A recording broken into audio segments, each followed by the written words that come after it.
Alors, salut à tout le monde et bienvenue dans cette vidéo. Nous allons parler aujourd'hui du contrat pour acheter sa maison en Allemagne ou alors du crédit qui permet d'associer au financement de ta propre maison en Allemagne. Beaucoup d'Africains sont intéressés en Allemagne par cette thématique, l'achat de leur propre maison, mais ne savent pas parfois comment procéder et comment associer certains ou certaines assurances pour permettre en fait de dynamiser la chose. Donc ce sera exactement ça l'objet de la vidéo. Un instant.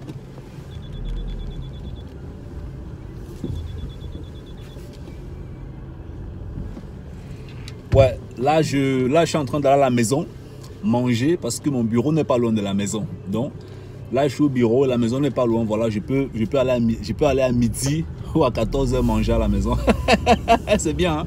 Voilà, on va parler de ce contrat. Tu sais, beaucoup d'Africains ont le rêve en fait d'acheter leur propre maison en Allemagne, hein? Pour beaucoup d'Africains, oui, quand je commence à travailler, ce serait superbe si j'achète ma propre maison. Donc, alors, quand tu commences à travailler, qu'est-ce que la banque a besoin? La banque a besoin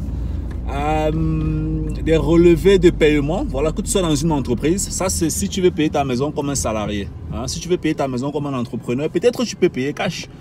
Hein? Tu peux payer ta maison cash. Rien ne t'empêche de payer une maison cash en Allemagne. Tu peux même être étudiant et tu lances un business en Allemagne. Ça fonctionne, tu payes ta maison cash. Donc, on va parler quand même ici de la procédure normale que beaucoup de personnes prennent souvent en fait en Allemagne en ce qui concerne l'achat de leur propre maison. Donc, la première chose que tu dois comprendre en fait, c'est que certaines banques en Allemagne proposent ce qu'on appelle le crédit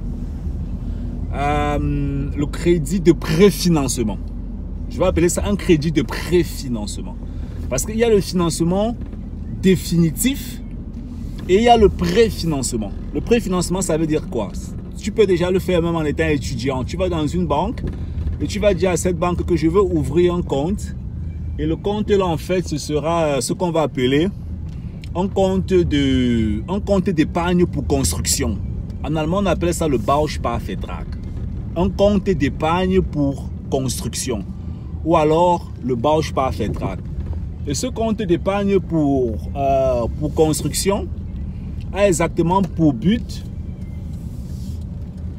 de te permettre de décaisser un certain crédit supplémentaire au vu de la quantité d'argent ou du volume d'argent que tu auras signé avec le vendeur de crédit, parce qu'il n'y a rien qui est gratuit, ce sont des vendeurs de crédit, ça il faut que tu le saches. Donc ça veut dire que quoi? Ça veut dire qu'on va te vendre un crédit peut-être de 100 000 euros. Et quand on te vend un crédit de 100 000 euros par exemple,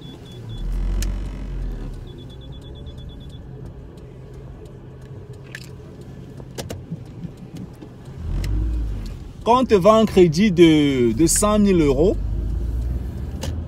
ça c'est le volume final. Ça c'est le volume final. On va te dire qu'à la fin tu auras un crédit de 100 000 euros, mais il faut que tu épargnes d'abord la somme de 25 000 euros pour qu'on puisse te décaisser les 75 000 euros qui sont au-dessus. Il faut que tu comprennes la méthodologie du crédit de préfinancement.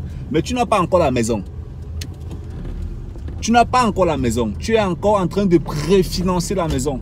Donc tu vas prendre peut-être un volume de 100 000 euros. Tu peux prendre un volume de 190 000 euros pour préfinancer la maison ou bien pour préfinancer le vrai financement de la maison.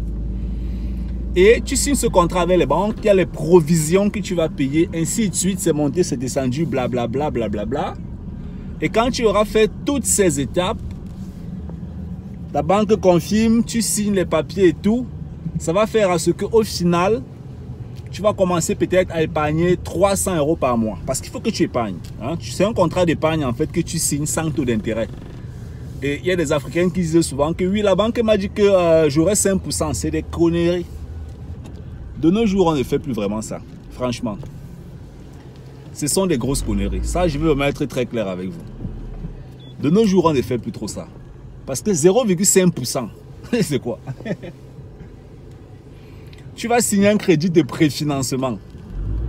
On te dit que quand on va te décaisser l'argent, tu auras un taux d'intérêt de 0,5%. Et quand tu es en train d'épargner, on te dit que tu as un taux d'intérêt de 0,5%. Même 0,5%, c'est même beaucoup. Ça, c'était même avant. Aujourd'hui, on te parle même de 0, peut-être même 3% de taux d'intérêt. Bon, peut-être il y a plus que je ne connais pas. Il faut le dire dans les commentaires. Alors que si tu investis, si tu épargnes dans les marchés financiers, 10 ans, si tu comprends comment la finance fonctionne, 5 ans, 10 ans, ben, tu auras bien plus que cet argent-là, par exemple. Ah oui. Tu peux épargner, par exemple, dans les marchés financiers, tu as 10, 15, 20% par an. C'est possible. Mais pourquoi tu vas aller ouvrir un compte dans une banque où les taux d'intérêt sont très bas pour le crédit de préfinancement? Mais parce que tu ne connais pas ou bien parce qu'on t'a dit que ça marche. La question, ce n'est toujours pas si ça marche ou bien si ça ne marche pas. La question, c'est est-ce que ça te permet d'atteindre ton objectif? Parce que le crédit de préfinancement, ce n'est pas un investissement. Le crédit de préfinancement, c'est un truc que tu prends qui te permet de pouvoir avoir accès à un autre crédit plus tard. Donc, je vais me reprendre. On te dit le volume final, c'est 200 000 euros. Mais pour avoir ce volume de 200 000 euros, il te faudra décaisser, il te faudra peut-être épargner la somme de 50 000 euros. C'est un contrat que tu signes. Aussi longtemps que tu n'atteins pas la somme de 50 000 euros, les 150 000 euros qui sont au-dessus ne sont pas décaissés ou ne sont pas ouverts. Par exemple, tu vois un peu, ça c'est le préfinancement. À cet instant-là, tu n'as pas encore acheté le propre bien immobilier, tu n'as pas encore fait la propre transaction, tu es encore en train de préfinancer. Ça, tu peux le faire quand tu es étudiant. Peut-être 50 euros, 25 euros, tu commences à prendre un petit volume. Et puis, à un certain moment donné, tu dis, ben ok, la banque a décaissé peut-être, c'est pas moi, 100 000, 150 000. Tu peux maintenant dire, ben ok, avec cet argent-là, je peux m'aventurer, payer ma maison, bien payer quelque chose en fait. Bien, c'est pas moi, ça dépend de ce que tu veux investir dans l'immobilier. Bref, c'est ça le crédit de préfinancement. Si tu veux, tu peux le faire. Lâche-pas c'est le fait. Il y a beaucoup de banques qui le font. Lâche-pas c'est assez connu dedans. Donc voilà, c'était tout hein, pour la vidéo. Tu peux passer par là si tu veux payer ta propre maison en Allemagne. C'est vrai que c'est pas conseillé de payer sa propre maison en Allemagne. Il y a beaucoup de leaders financiers qui ne conseillent pas ça. Est-ce que moi je conseille ça? Est-ce que je ne conseille pas ça? Dans les prochaines vidéos, je vais t'expliquer le problème quand tu payes ta propre maison. Parce qu'il faut comprendre la psychologie qui se cache derrière. Ce n'est pas une question de béton. Le béton, c'est rien. L'argent, pour acheter, tu prends à la banque. Mais il faut comprendre la psychologie profonde qu'il y a derrière la maison que tu payes. Si tu comprends la psychologie qu'il y a derrière la maison que tu payes, tu pourras prendre une meilleure décision en ce qui concerne l'achat de ta propre maison en Allemagne. Donc, j'espère que la vidéo t'a plu.